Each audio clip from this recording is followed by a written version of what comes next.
שלום וברוכים הבאים, קוראים לי הנרי וזה הוולוג שלי I Wonder. בוולוג אני אראה לכם דברים מהממים ומקסימים ובעיקר את אורח החיים שלי כנווד דיגיטלי, והפעם פסטיבל קוויר מג'יק. בואו נראה. אוקיי, אז מה זה קוויר מג'יק? קווירים זה אנשים ואנשות שרואים בעצמם ובנטייה שלהם בעצם משהו יותר גמיש, ולא רק נטייה מינית או מגדר גריידה, אלא משהו יותר חברתי וכלי לצמיחה ולשינוי. והפסטיבל הזה באמת מתעסק ברוחניות, באקולוגיה, בצמיחה אישית, כמובן במוזיקה ומסיבות. קניתי ספלול, ועכשיו למה אני מספרת לכם? קודם כל תראו את הספלולה, שזה יפה ויש פה זה כזה, זה נתפס על הכזה, אפשר לשים. עכשיו למה זה חשוב ולמה אני מספרת לכם? כי אני חושב שמה שמגניב בקוויר מג'יק זה שבאמת יש דגש על אקולוגיה ודברים כאלה, והספל הזה הוא גם דבר משובח מאוד לשתייה חמה וקרה. גם בעצם כשקניתי אותו צלמתי וסייעתי לפסטיבל שאני מאמינה בו, וגם זה אקולוגי, מאוד מבאס אותי שבהמון מסיבות יש מלא פלסטיקים וכזה וכזה וכזה. באמת היה בפסטיבל דגש מאוד רציני על אקולוגיה, אבל גם על רגישות לאחרים, ולמשל התבקשנו בתחילת הפסטיבל לא להניח את לשון הפנייה של האנשים מולנו ופשוט לשאול אותם אם הם מעדיפים שיפנו אליהם בזכר או בנקבה. הפסטיבל התקיים באשרם במדבר, שזה מקום מהמם ויפהפה, והיה מלא בקסמים והופעות וסדנאות שכללו תנועה, לימוד וחקירה של עצמנו ושל העולם, של המרחב האישי, של הסכמה ושל מיניות.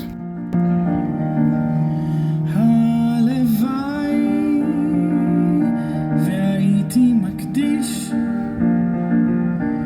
למען שמיים ואדמה.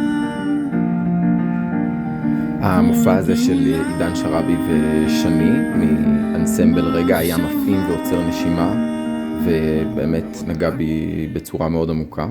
אני חושב שמה שהיה גם מאוד מעניין בפסטיבל זה שלא מכרו באלכוהול. ללמדנו שהפסטיבל לא עסק כמו פסטיבלים אחרים בעצם בסמים ומוזיקה.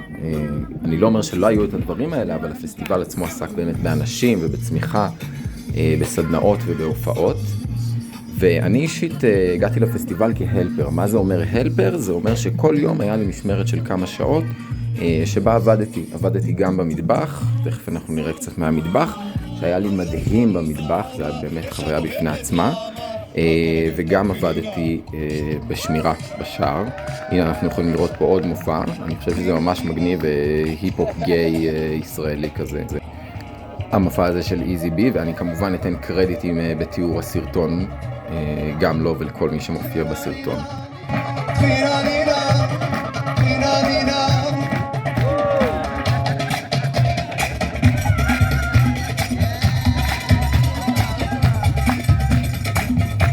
אז באמת כמו שאמרתי, כשהגענו לפסטיבל באמת קיבלנו איזושהי שיחת וולקאם, ובה קיבלנו כל מיני הנחיות באמת איך להתנהל בפסטיבל, ואחת מהבקשות הייתה באמת שלא לצלם אנשים, ואם מצלמים אז באמת לבקש רשות, ולכן באמת כמו שאתם יכולים לראות הוולוג הוא טיפה כזה, לא כל כך רואים אנשים, בטח לא מקרוב, ואת מי שרואים כמובן קיבלתי את רשותו.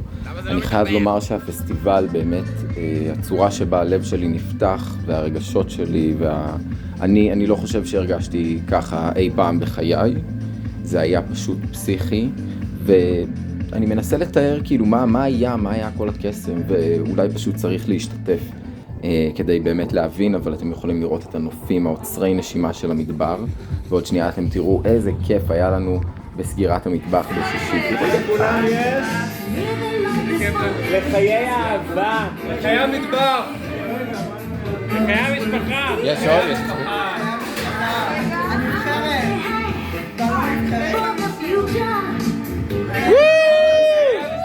לחיי הקוויר מג'יק ולחיינו.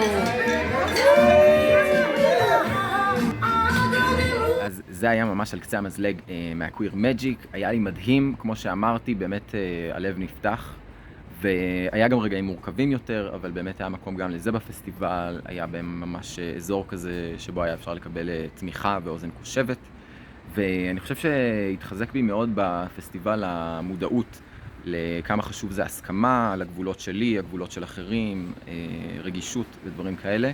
וגם באמת היה יום זיכרון לקהילה הטרנסית ביום שבת, ביום האחרון לפסטיבל. כמובן הוא לא מופיע בוולוג, אבל באמת זה גם נושא שהמודעות שלי אליו בפסטיבל עלתה מאוד, וטוב שכך. אז זהו חברים, הפרק הזה מגיע לסיומו. כמובן יש בתיאור הסרטון את הלינקים והקרדיטים, אין לי כאילו אפילו איך להתחיל להודות לכל האנשים והאנשות הטובים והמדהימים שעזרו ביצירת הקסם הזה, אז אני פשוט מודה לכולם וכזה.